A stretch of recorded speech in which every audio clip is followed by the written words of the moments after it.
Donald Trump has checked out of his own luxury hotel here, and now he's on his way to Helsinki and Vladimir Putin. He squeezed in one last round of golf in the Turnberry drizzle this morning, and in fact he has spent as much time at this golf resort on this trip as he had on the official working part of the visit.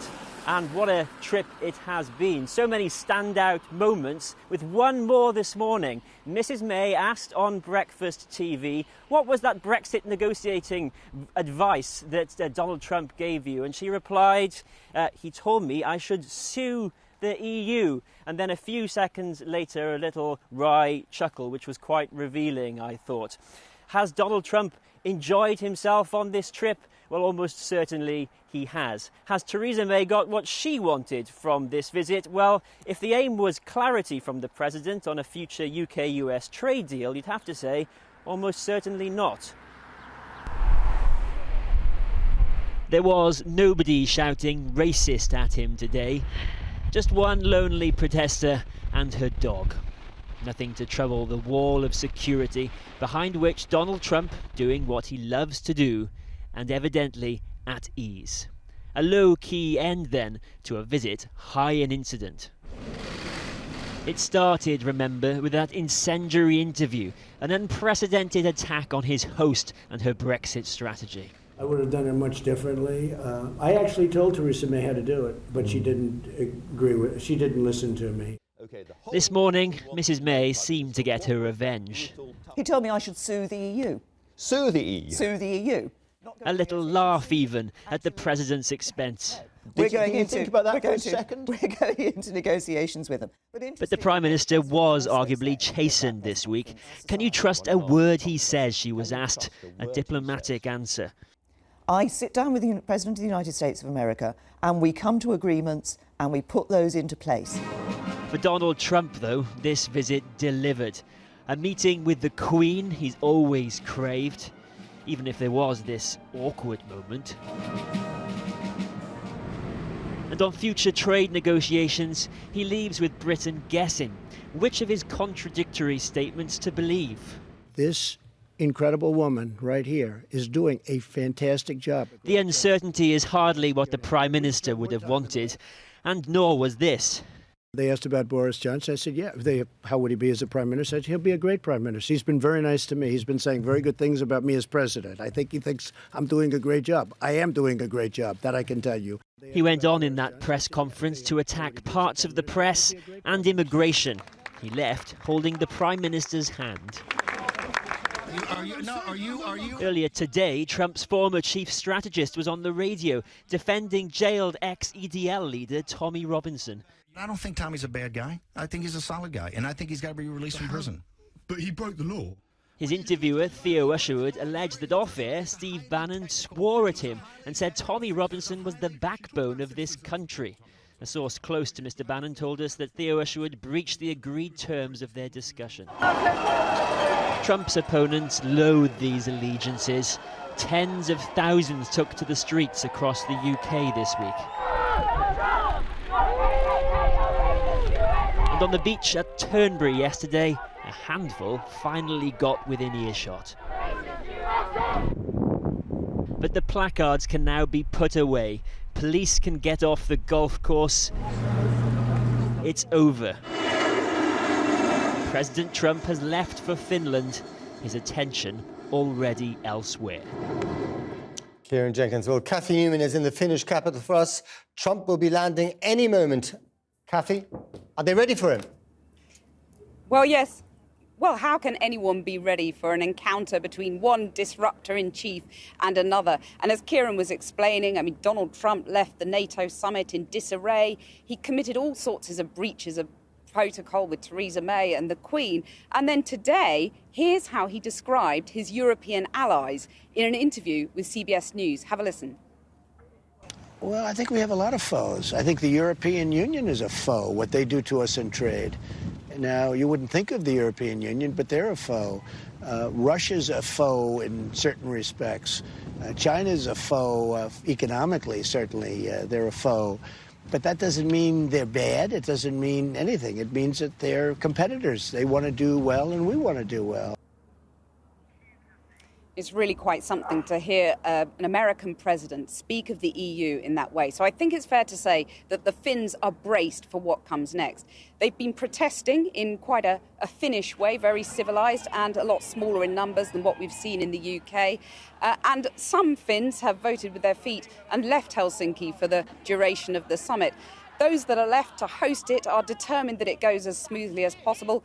And they do have form on historic summits, the Finns. They've hosted many in their time between the US and Russia, in particular the one in 1975, which paved the way for the peaceful ending eventually of the Cold War. And let's not forget Presidents Clinton's and Yeltsin meeting, where apparently the main challenge, this was in 1997, the main challenge was hiding the booze from President Yeltsin. There won't be that problem this time. In terms of the meeting itself, what's the meat of the meeting? Do we even know what's on the agenda? And do you think Trump will stick to it?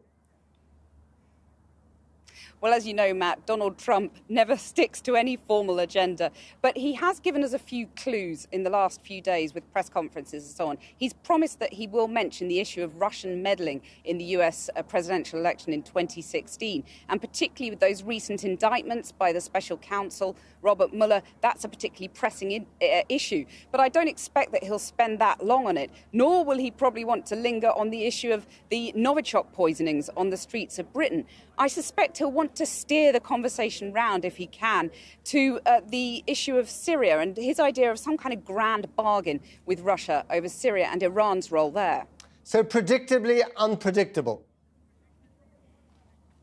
It will be hugely unpredictable, and that's what some of his allies and indeed aides worry about, because when does Donald Trump stay on message? He will say what he thinks and what he feels in those one-to-one meetings, if that happens, one-to-one without advisors present. So I think what's going to be fascinating is watching these two very combustible personalities meeting. Everything from the handshake to the body language to the actual language will be scrutinised minutely. I'm going to be watching very closely, Matt. You bet. And Cathy, will speak to you again tomorrow. Thanks very much indeed. Well, I'm joined now by Mark Galeotti, Senior Researcher at the Institute for International Relations in Prague. Thanks for coming on the programme.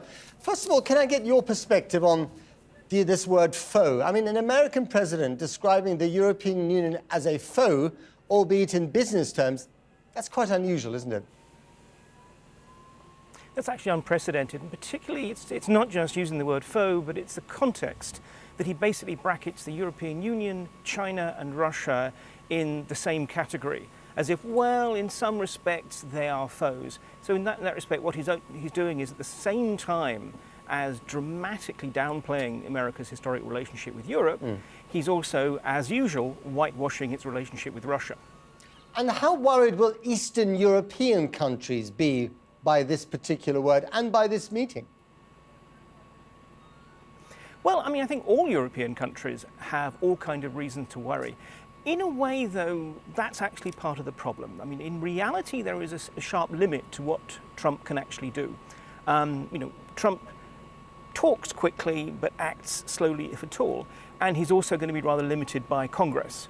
And in many respects, what we have to do is be aware that we are going to get probably a rather bizarre spectacle of a sort of Trump-Putin love-in, with all kinds of associated random comments, but it probably won't lead to any particular policy shift. Who's this meeting more important for, Trump or Putin? Well, really, Putin. And let's be perfectly honest, in a way, Putin wins the moment he gets to shake Trump's hand, because it very much elevates the position that he's very much pushing at home and elsewhere, that Russia is a big power once again and a peer power of the United States. Now, okay, it doesn't mean to say that Putin is not hoping to win even more, but basically this is clearly, more than anything else, a win for Putin. And what's Trump got to lose with this?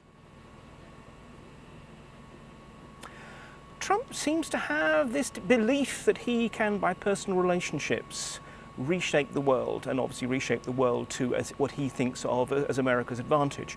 We very much saw this in his summit with the North Korean leader, Kim Jong-un. We've seen it elsewhere. I mean, this is it. He has this belief that he is indeed the grand deal maker. And we also have this slightly inexplicable fascination he has for not just Putin, but a whole variety of other global autocrats. So in many ways, this is for him his chance to basically be the world statesman that he regards himself as. Now, some people have compared this meeting, without actually knowing what's going to happen in it, to the Yalta Conference at the end of the Second World War, where Stalin, Roosevelt and Churchill famously divided up Europe, the spoils of Europe after the war. It's not going to be like that, is it? Or is it? No, it's not. I mean, though, to be perfectly honest, that would probably be Putin's ultimate dream. If he himself could actually write the outcome of this summit, it would exactly be a Yalta 2.0 that basically says countries such as Ukraine, Belarus and Georgia are acknowledged as being part of Russia's sphere of influence, and the West will abandon them. But no, I mean, I think however much Putin may push and nudge, Trump's not in a position to deliver that, fortunately. And instead, it's going to be much more, as in the earlier package we heard, about a possible deal over Syria, if there's going to be any kind of concrete deal at all. Mark Galeotti, got to leave it there. Thanks very much indeed.